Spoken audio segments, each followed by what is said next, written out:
não parar, não precipitar e não retroceder. Então dizer para esse cara, sabe quando nós vamos parar? Nunca. Nunca na sua porca vida. Né?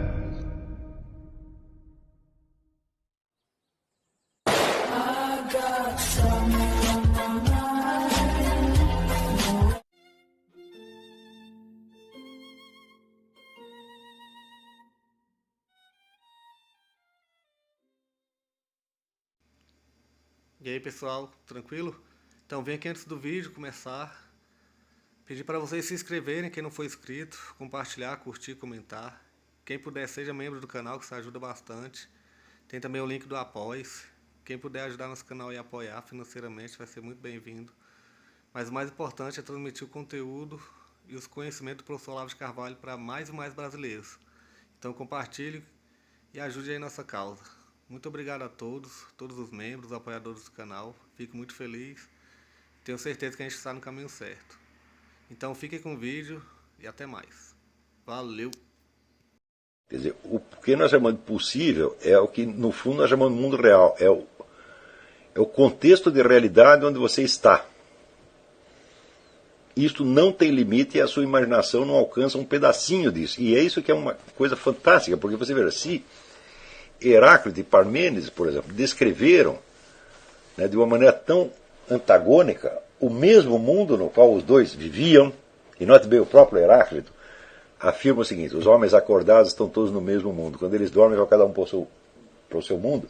É claro que Heráclito e Parmênides estavam acordados, tá certo? Mas, e é claro que estavam no mesmo mundo, porém a sua elaboração racional é muito tosca em função da experiência real do mundo que eles têm.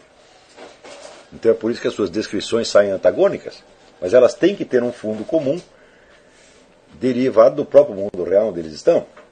Porém, mas se a razão é limitada é porque a imaginação é limitada. Quer dizer, a imaginação deles enfatizou certos aspectos e deprimiu outros, sumiu com outros, né? Afinal de contas, vamos dizer, não basta você imaginar, você pode imaginar muita coisa, mas você consegue imaginar aquilo de novo? Ou seja, você consegue lembrar o que você imaginou? Por exemplo, quando você sonha, quando você tenta lembrar um sonho, quem foi que criou o sonho? Foi você mesmo, a sua própria imaginação. Quando você tenta reimaginar, você já não imagina do mesmo jeito. Então você não tem, vamos dizer, a sua imaginação não tem poder nem sobre a sua própria imaginação. Está compreendendo? Então, por isso que assim, eu recomendo muito que você veja, no mundo moderno a tendência é as pessoas darem muita atenção ao seu próprio pensamento, à sua própria imaginação, à sua própria memória, tá certo? E tentar dominar o conjunto daquilo. Tá certo? Mas isso aí é como você tentar pegar água com a mão, ou tentar pegar ar com a mão. Na maior parte dos casos, você tem que deixar que a realidade diga as coisas pela sua boca. Tá entendendo? Isso é o que está na Bíblia. Não se preocupe com o que tu vai dizer na frente do juízo. O Espírito Santo te inspirará as palavras. Tá certo? Então,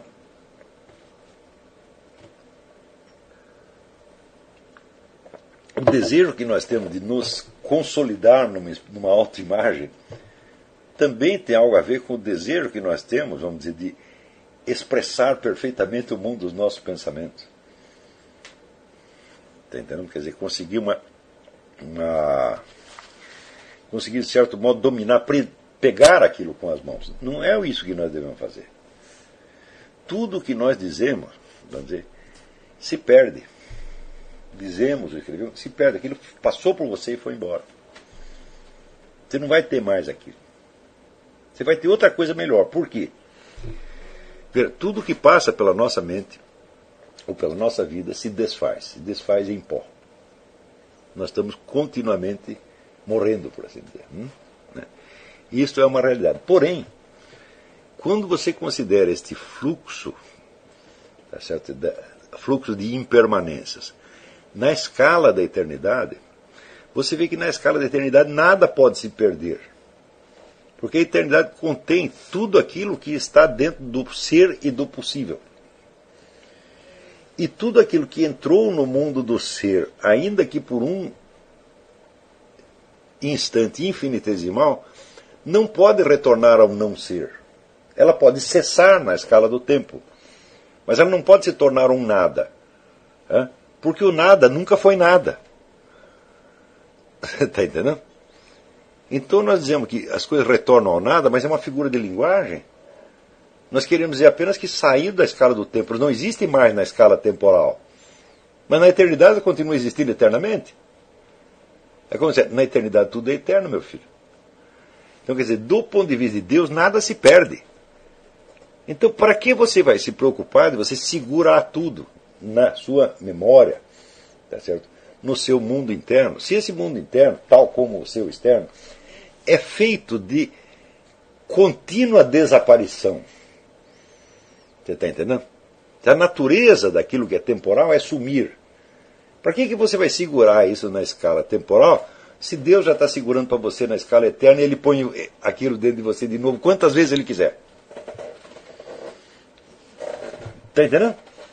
Para que eu tenho que me preocupar de guardar as coisas na minha memória, se Deus tem na memória dele e eu pedindo, Ele põe de novo na minha? Isso aqui é básico, o elemento básico do método, não só do método filosófico, mas do método existencial. Quando Platão fala da anamnese, esta memória que ele está se referindo, não é a memória carnal humana, é a memória espiritual, que se conserva onde? Em você? Não, que se conserva em Deus, se conserva na eternidade. Está entendendo?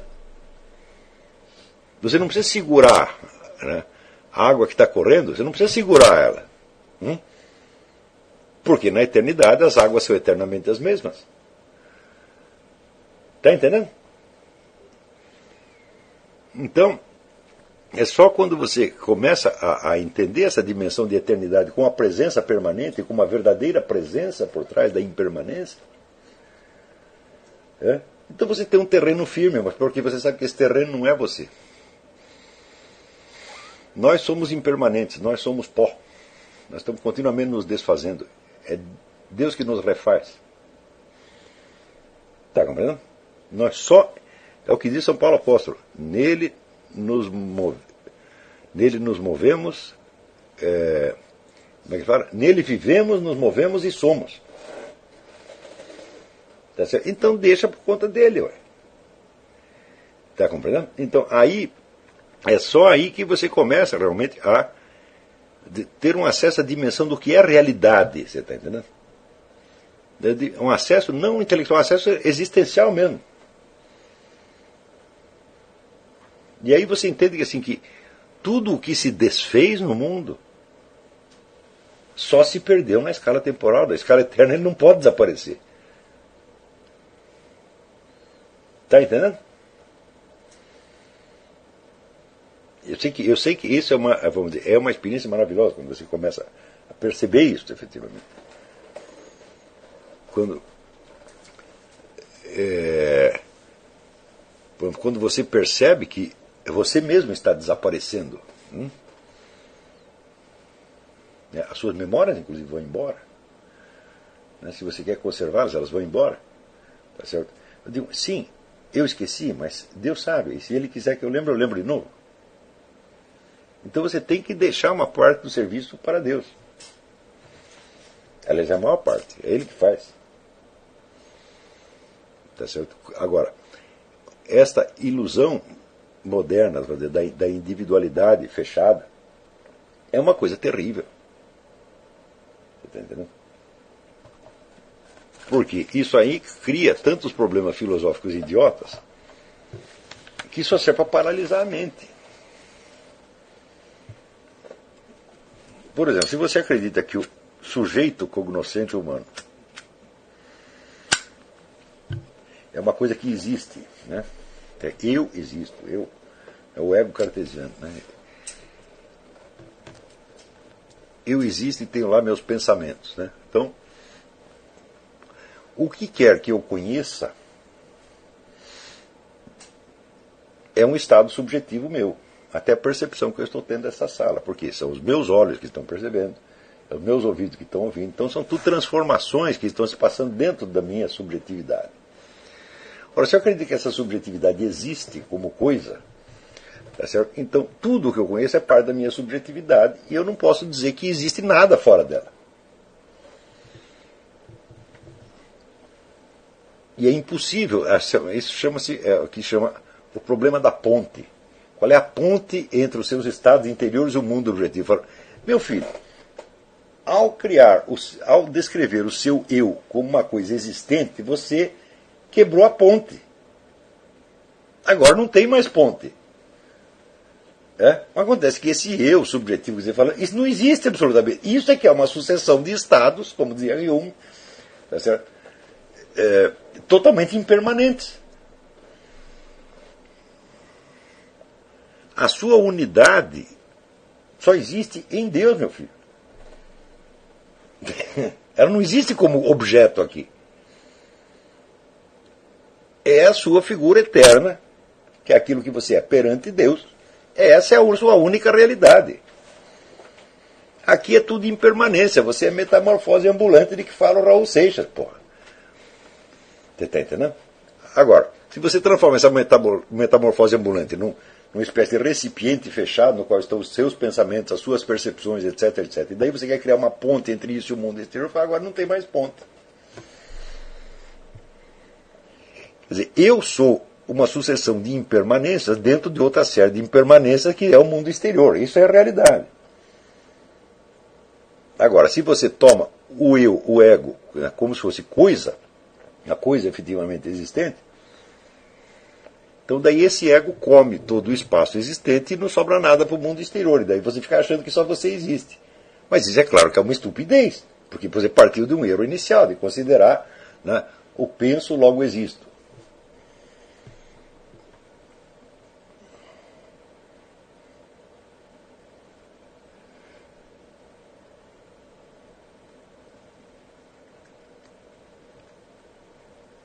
Penso, logo existo. Tá muito bem.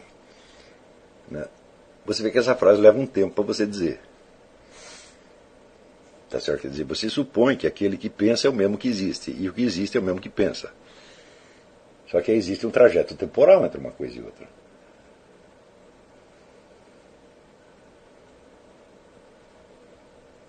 Não é isso? E durante esse trajeto temporal você permaneceu o mesmo. Permaneceu o mesmo, olhando-se a si mesmo através de uma linguagem que não foi você que inventou, alguém que veio do mundo exterior. Sem essa linguagem, meu filho, você aprendeu do mundo exterior, não teria ego nenhum. Você está entendendo? Então, na hora que você está dizendo que você pensa, logo existe, você está afirmando que a sua existência depende do mundo exterior. Mas parece que você disse o contrário. Parece que você diz que você é o centro e que você é a única certeza. Está entendendo? Então você está confundindo. Você tem dois estados de fluxo, um fluxo interno e outro interno, que às vezes coincide, às vezes não coincide. E esta é a real experiência da vida. Entendeu?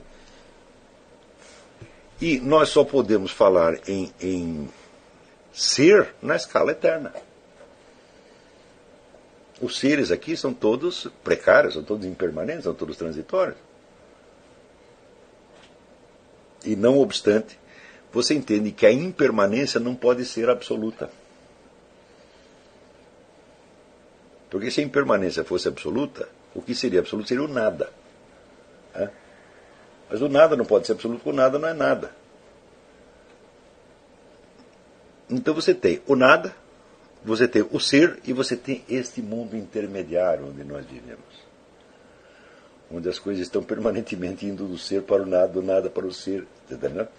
Mas o ser e o nada, tal como nós os conhecemos aqui, não são nem ser e nem nada. São uma coisa intermediária, uma coisa vacilante. Está entendendo? São semi-naturezas, semi-substâncias, em permanente estado de fluxo. E ela só adquire alguma substancialidade quando vistas desde a eternidade. Que é o que o Parmênides e Heráclito, os dois já tinham entendido isso. Bom, mas aí eu estou pulando, estou indo para tópicos concretamente filosóficos, que mais tarde nós vamos estudar de maneira mais técnica.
Chegamos a mais um final de uma aula, de um vídeo.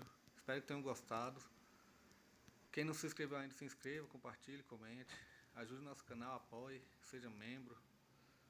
E ajude o nosso canal a chegar a cada dia a mais brasileiros que precisam muito do conhecimento do professor Olavo de Carvalho. Então é isso aí, fique com Deus, até o próximo. Valeu! Então é isso aí, pessoal.